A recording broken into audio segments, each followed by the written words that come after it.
실리콘밸리요. 은행의 네. 파산에 대한 SVB. 얘기를 좀 해보려고 합니다. 자, 이 실리콘밸리 은행은 사실 그 리먼 브러더스 파산 이후로 최고로 큰 파산 규모를 현재 일으키고 있습니다. 그래서 이제 얘네들이 말하자면 그 바이오나 이런 벤처 업체들한테 주로 많이 투자를 했거든요. 그래서 미국에 있는 바이오나 벤처 업계 애들 중에 한 절반 이상이 대부분 스타트 업체예요. 네, 스타트업 업체들이 여기에서 이제 돈을 빌려 가지고 거래를 하고 있는 그런 은행이다라고 이해를 하시면 되겠어요. 기사 제목을 보시면 정말 재밌습니다. 똑같은 사태잖아요? 여기는 금리 인상을 지속해야 된다. 여기는 연준 기축에 제동이 걸렸다. 자기들 멋대로 해석을 하고 있죠. 작가님의 해석은 어디로 갈지 한번 들어보도록 하죠. 그러면 이제 여러분들이 잘 모르고 있는데 이 은행 자체는 일반적인 은행이랑 태동이 좀 다릅니다. 그렇죠.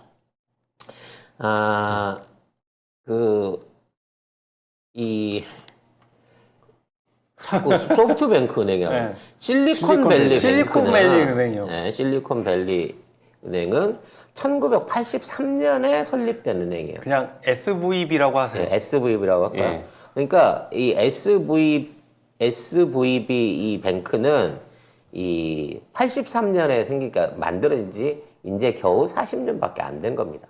그래서 기존에 해왔던 은행들하고는 다른 방식으로 주로 이거를 운영을 해왔다고 보면 되는 거예요. 그러니까 일반적인 예금 거래를 하는 은행이 아니라 벤처 캐피탈 투자 전문 은행으로 시작을 한 거예요.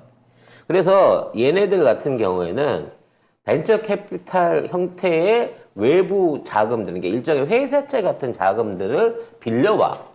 그러니까 빌려주는 역할을 한 거예요. 그러니까 일반 투자자들이나 다른 은행들한테서 돈을 끌어갖고 이 업체에 벤처 캐피탈로 투자를 합시다라고 그 돈을 끌어모은 거고, 그 끌어모은 돈들을 예금할 수 있게끔 하는 예금용으로 만든 게 이 실리콘밸리 뱅크인 거예요. 그러니까 얘네들은 남의 돈을 끌어와가지고 회사를 앞세웠고 남의 돈을 끌어와가지고 그 돈을 은행에다가 예탁을 해갖고 이걸로 운행이 되는 은행이었다는 거지. 그래서 이렇게 모아진 돈을 갖고 다시 다른 스타트업 업체한테 꿔주는 거야. 그러니까 벤처 캐피탈로 외부적으로 돈 끌어오는 역할들도 하면서 그 빌려준 돈을 다시 자기네 은행 안에 보관해갖고 예금 입출금 이거를 했었다는 거죠.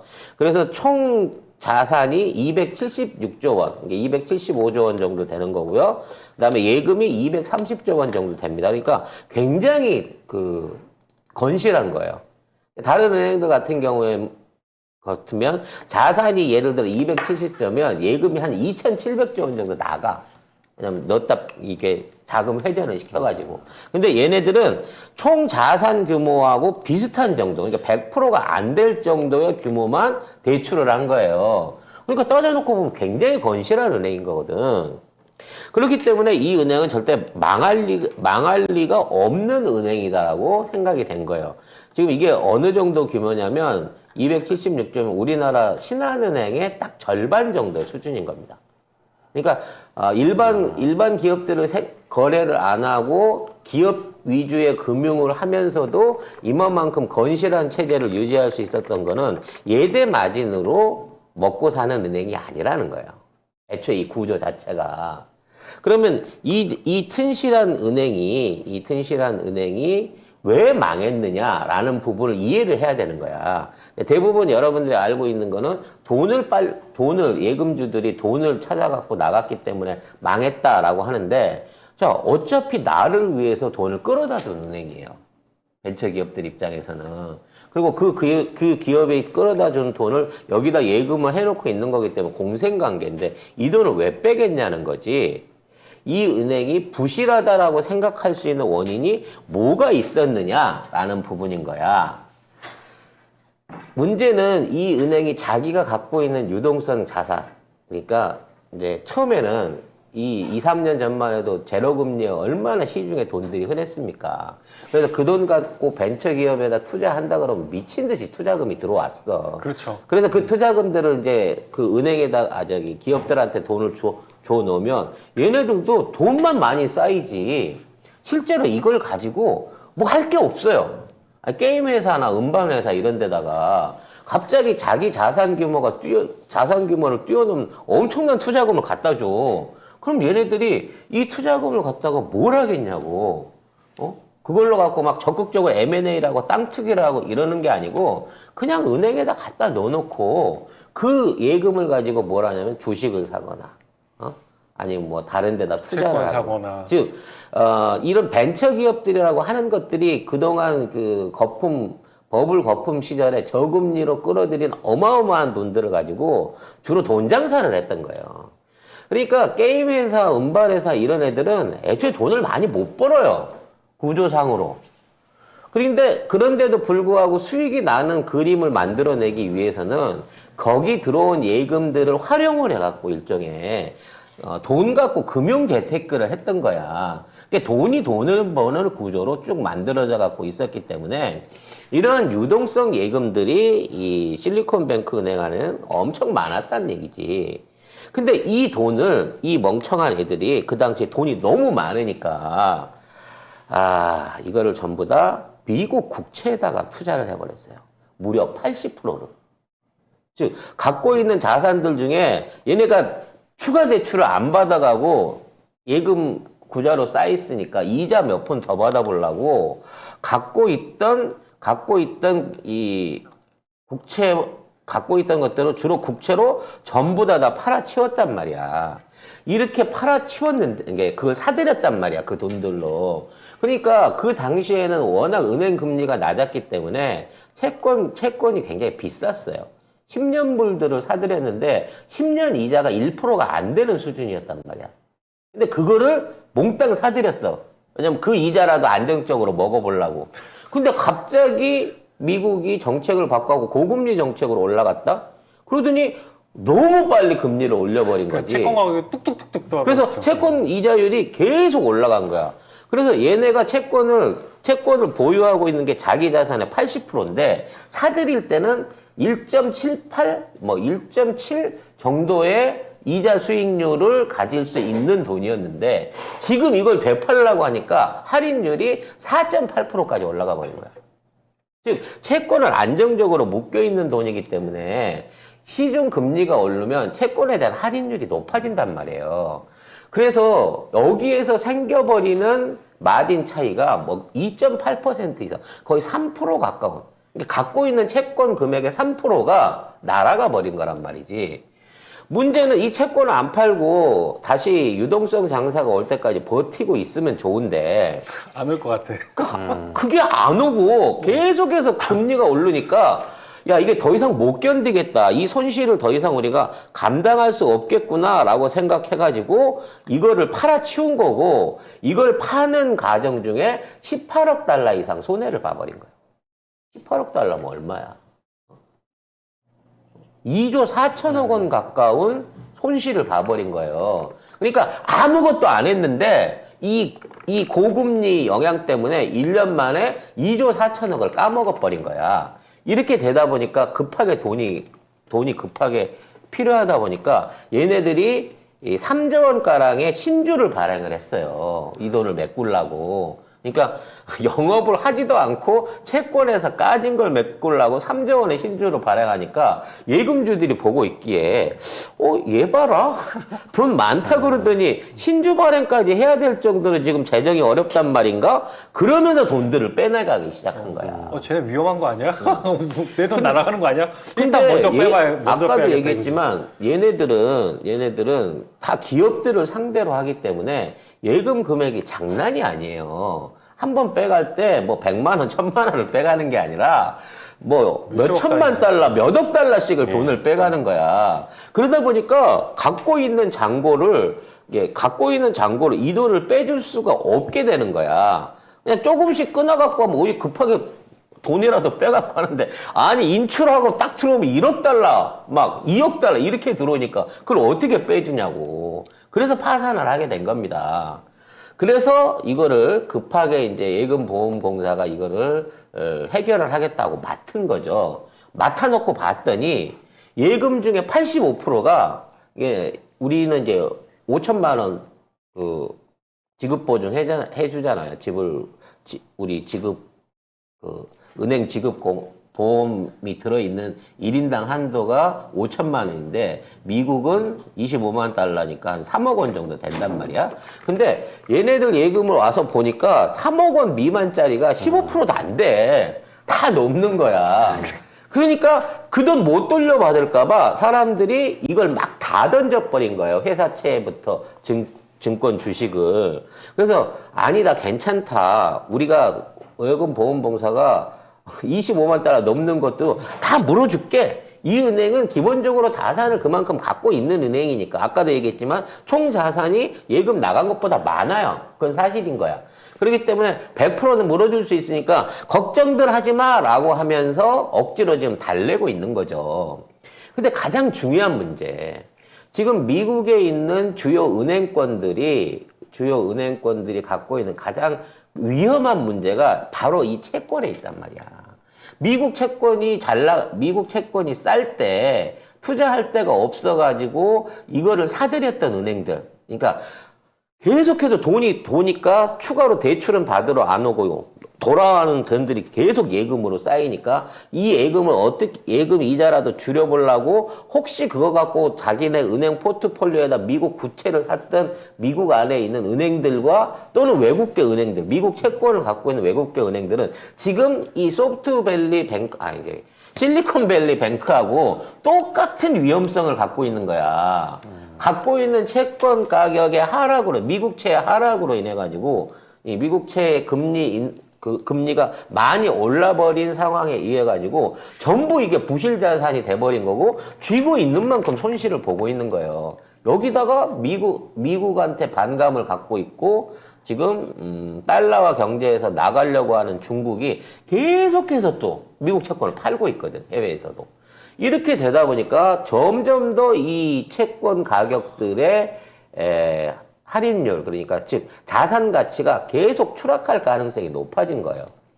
그래서 실리콘밸리 뱅크 같은 경우에는 자산이 충분했기 때문에 가능하지만 이러한 자산을 못 가지고 있는 미국 안에 1200여 개의 은행들과 또는 해외에서 미국 채권을 많이 갖고 있는 일본계 은행들 같은 경우에는 이로 인한 손실이 어마어마해질 거라는 거예요. 그럼 이걸 어떻게 막아야 되냐? 뱅크런이 안 일어나고 채권 가격이 어느 정도 보존받을 수 있도록 금리 인상을 멈춰야 돼. 금리 인하를 시켜야 돼요. 그렇죠. 근데 그거를 할 해결책이야. 수가 없단 말이야. 왜? 미국은 지금 인플레를 잡는 게 최우선이기 때문에 지금 있는 은행 몇 개가 뽀개진다고 하더라도 여기에서 이사정이고. 똑같이 다시 양적 완화를 해버렸다가는 오히려 미국 경제를 더 망칠 수밖에 없는 이 딜레마에 걸쳐버렸다는 거죠. 그러니까 금융이 망가지는 건 다시 회복이 되는데 실물 경제가 망가지는 건 다시 회복하기까지 굉장히 오랜 시간이 걸립니다. 그래서 결과적으로 결론을 내리자면 미국은 지금 있는 은행 파산 사태를 완화시키기 위해서는 다시 양적 완화를 하거나 마찬가지로 금리를 제로 금리까지는 아니더라도 낮춰야죠. 지금 있는 수준의 절반 정도로 낮춰줘야 돼. 근데 그걸 못 해주게 되면 은행의 연쇄 파산은 이거는 막을 수가 없게 된다는 거죠. 결국 미국 달러화가 만들어 놓은 지금의 상황들을 결국은 그대로 답습해 갈 가능성이 옛날 리먼 브라더스 때의 금융권의 연쇄 도산으로 이어질 가능성이 매우 높다는 겁니다. 그러면 미국 애들 금융권에 있는 애들이 바보가 아닌데 이거를 예상을 못했을까라는 부분도 생각을 해보게 돼요. 저는 이게 어느 정도 미국의 정치적인 목적도 있었다고 생각이 듭니다. 즉 미국 안에 경제를 좌지우지하는 건 딱 두 가지예요. 뉴욕의 월가, 그러니까 금융재벌 그룹들인 거고요. 또 하나는 군산복합체들로 불리는 지금의 매파적인 군산복합 업체들이야. 둘 다 유태인이긴 한데 한쪽은 조금 강성의 좌파 유태인은 군산 세력들을 차지하고 있는 거, 우파의 유태인들이 트럼프를 밀고 있는 우파적인 금융 그룹들이 있단 말이죠. 그래서 트럼프 때만 하더라도 군산 세력들이 많이 죽어 있었는데 바이든이 들어와가지고 군산 세력들한테 힘을 몰아주기 위해서 우크라이나 전쟁을 일으켰잖아. 그래서 달러 가격을 치솟아 올리고 금리를 치솟아 올리면서 사실 군수 업체들은 최고의 호황을 누리고 있어요. 2차 대전 이후에 최고의 호황을 누리고 있는데 정작 금융 월가 같은 경우에는 돈을 긴축을 완화시키면서 돈을 안 돌리니까 금리가 올라가 있어가지고 누가 지금 미국의 돈을 빌려가지고 투자를 하려고는 안 해요. 즉 미국의 금융 시스템은 지금 있는 달러를 찍어가지고 그걸 해외에 나가갖고 공장을 지어가지고 공장을 짓는데 투자를 해줘가지고 예를 들어 뭐 베트남에다가 누가 삼성이 반도체 공장을 짓는다더라 그러면 내가 30% 내가 낼게 라고 돈을 빌려줘. 그럼 달러를 찍어갖고 빌려주기만 하면 돼. 왜냐면 달러는 채권만 있으면 찍으니까. 그래서 그걸 갖다가 빌려주고 거기에서 수익이 나오면 이자를 통해 갖고 돈을 받아들여야 된단 말이야. 근데 이자가 연리 한 2%나 3% 정도 되면 그 정도는 할 수 있지라고 하면서 투자를 하는데 지금 이렇게 금리가 올라버리면 어떤 나라도 미국의 달러나 고금리를 베이스로 해갖고 그 돈을 빌려서 수익을 낼 수가 없어요. 그러니까 돈을 안 쓰는 거야. 그럼 은행에 돈을 안 쓰면 어떻게 돼? 돈을 벌 방법이 없는 거잖아. 마찬가지로 지금 실리콘밸리가 가장 타켓이 된 이유는 뭐냐면 실리콘밸리에 있는 애들은 제조업이 아니라 IT나 유통을 하는 거기 때문에 굴뚝처럼 그렇게 돈을 못 법니다. 그러니까 이런 호황기 안에서 얘네들이 예전 같으면 저금리일 때는 그 투자금을 갖고 그 돈을 투자은행 쪽에다 돌려가지고 그걸로 해갖고 똔똔이로 나눠먹기로 했는데 얘네들이 지금 와서는 은행 금리가 높으니까 투자은행 이율이 높은 위험성이 있는 투자은행 쪽에다 예금을 안 해주고 안전자산으로 갈 수 있는 안정적인 은행 대출에다 돈을 다 집어넣는단 말이야. 그러니까 투자은행 입장에서는 고금리 때문에 장사도 안 되지만 예금 유치도 안 되는 거야. 그래서 일부러 월가에서 터져도 덜 다칠. 터져도 아까도 얘기했지만 얘는 자산이 많기 때문에 터져도 예금주들이 안 다치거든? 그럼 뱅크런 사태가 안 일어나고 사람들한테는 큰 경고를 주겠지. 야, 지금 이렇게 계속 이 금리 인상만 이어가다 보면 대규모 은행 도산이 일어날 수 있어 라고 하는 경고 메시지를 줄 수 있는데 이런 메시지를 주기 위해서 일부러 이번 사태를 방조한 게 아닌가라는 생각도 사실 조금 들어요. 문제는 지금 있는 상황에서 파월이 이 금리를 동결을 하거나 아니면 이 금리를 낮추는 방향으로 이 연착륙을 시키려고 하는 게 아니라 어찌됐거나 5.5%까지는 각오하고 가야 된다. 지금 있는 상태에서 금리는 20년 이상 고금리 정책을 유지해야 된다라는 주의로 가고 있어요. 그리고 제가 아마 대통령이 바뀌기 전에는 지금에 있는 기조를 안 바꾸려고 할 가능성이 높기 때문에 결국 미 대선 이후에 변수가 일어나기 전까지는 꾸준하게 여기저기서 이러한 채권 자산을 포트폴리오에 주고 있는 전 세계의 은행들이 하나씩 둘씩 도산할 가능성이 높은 거고 그렇게 되면 가장 위험한 미국 다음으로 위험한 나라가 일본이 된다는 거예요.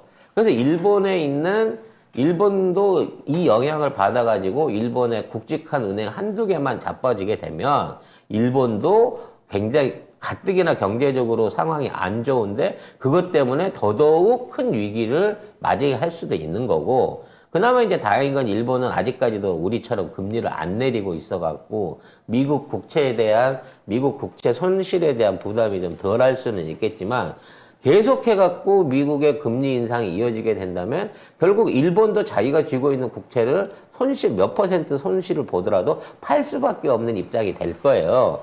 그러면 결과적으로 나중에 가게 되면 이러한 이 미국 은행들의 연쇄 파산 도미노가 일본을 거쳐서 아시아 등 아시아 국가를 비롯한 OECD, 달러를 쓰고 있는 미국 측에 속해 있는 경제 국가들한테 전부 다 악영향을 미칠 수 있다라는 부분을 우리가 꼭 생각해야 된다는 거지. 우리가 다음 달에 다음 달 11일 날 금통위가 있거든요. 이창용 총재가 고민이 굉장히 많을 겁니다. 왜냐면 저번에 못 올렸거든. 근데 한 번 더 동결하지 않겠어? 저도 동결할 것 같아요. 지금은 올리지도 못할 것 같고 올리지는 못할 것 같고 그렇다고 뭐 내릴 수는 수도 없으니까 없고, 또 동결일 것 같아요. 그냥 동결로 버티고 가면서 미국하고의 금리차가 조금 점점 더 벌어지는 상황이 일어날 것으로 예상이 됩니다. 이번에 SVB 사태가 벌어지자마자 베트남이 바짝 쫄았나 봐요. 바로 금리를 내렸습니다. 참 얘기가 나왔으니까 스위스 크레딧 얘기도 해야 되는데 스위스 크레딧이 위기가 처했다라고 하는 방송이 3개월인가 4개월 전인 것 같은데 네, 그렇죠. 사실 그때는 이제 미국에서 흘러 들어가는 유동성 영향 때문에 이게 문제가 생긴다는 거였거든요. 즉 스위스 크레딧이 유럽 전역에다 돈을 다 빌려주고 있는데 얘네들이 전쟁 수요 이후에 돈이 다 너무 전부 다 돈이 더 필요하게 된 거야. 그래서 더 많이 돈을 내놔라 라고 얘기를 하면서 대출만 요구를 하고 상환을 안 해요. 그러니까 스위스 크레딧도 지들이 갖고 있는 자본 비율이 한계가 있는데 무한대로 돈을 빌려줄 수는 없잖아. 그래서 이 스위스 크레딧이 이 자금을 받을 수 있는 데가 미국이었는데 미국하고 유럽하고 금리가 역전돼 버리는 상황이 생기게 되면 아무리 스위스 크레딧도 미국 돈을 받아다가 그걸 갖다가 밑에 있는 나라한테 나눠준다고 하더라도 이득을 낼 방법이 없단 말이죠. 그래서 이러한 상황에서 미국의 금리 인상이 계속 이어지게 되면 스위스 크레딧도 못 견딜 거다라는 얘기를 드린 거였는데 여기에 또 하나의 추가 플러스 알파 요소가 생긴 거예요. 이게 우크라이나 전쟁에 관련한 러시아 제재 조치입니다. 그래서 이 스위스 크레딧이 아까 1,000조 원대 그 예금 자산이라 그랬잖아요. 근데 이제 그 안에 러시아 부자들이 거기다 맡긴 돈들도 일부 있었겠죠. 근데 이번에 처음으로 스위스가 이거를 중립을 안 지키고 그 러시아 부자들 관련된 자산을 동결시켜줘 버렸어요. 미국의 요구에 맞아가. 이게 스위스 입장에서는 미국이 돈을 안 주면 지금 망하게 생겼으니까 지금 있는 상황에서 러시아 부자들 것만 떨어내라 라고 얘기를 하니까 그러면 뭐 러시아 들어온 돈 얼마 안 되니까 이거 동결해주지 뭐 라고 해서 동결을 해줘 버린 거예요.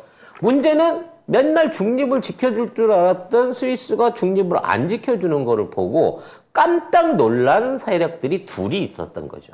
하나는 중국 애들, 하나는 중동 애들인 겁니다. 특히 중동 같은 경우에는 스위스 크레딧의 최대 주주예요. 사우디 국영은행이 스위스 크레딧 전체 주주의 전체 주식의 10%, 9.9%를 갖고 있단 말이에요. 실제 출자 자본 중에.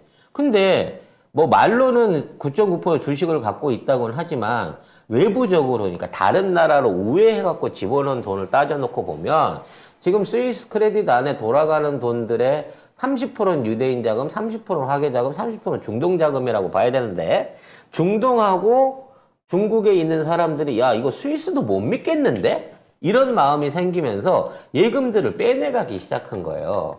그게 무려 얘네들 총 예금 자산의 10% 이상을 빼내갔다고 알려져 있습니다.